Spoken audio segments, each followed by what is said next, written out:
এটা হলো তিন নেতার মাজার। আপনারা অনেকে হয়তো এটা সম্পর্কে শুনেছেন।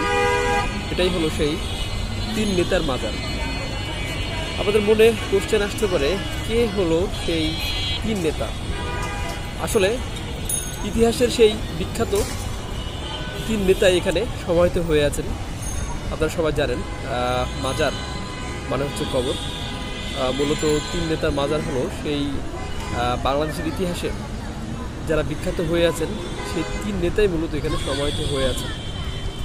তো আমি একটু ঘুরে আপনাদের যদি দেখাই, তাহলে এখানে দেখুন একটু সিঁড়ি দিয়ে মূলত এটা উপরে ওঠার ব্যবস্থা রাখা হয়েছে এবং খুব চমৎকারভাবে তিন নেতার মাজারের যে অবস্থান সেটা হলো, মূলত তিনটি এখানে মাজার রয়েছে।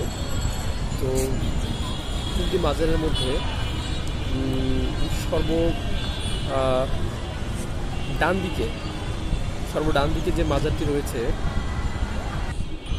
সেটা হলো শেরে বাংলা একে ফজলুল হকের, আপনারা দেখতে পাচ্ছেন। এবং মাঝখানে যে মাজারটি রয়েছে সেটা হচ্ছে খাজা নাজিমউদ্দিন, বাংলাদেশের পাকিস্তানের প্রথম প্রধানমন্ত্রী, বাঙালি প্রধানমন্ত্রী। এবং সর্ববামে যেটা রয়েছে সেটা হচ্ছে হোসেন শহীদ সোহরাওয়ার্দী। আপনারা সবাই তার নাম শুনেছেন। ধন্যবাদ সকলকে।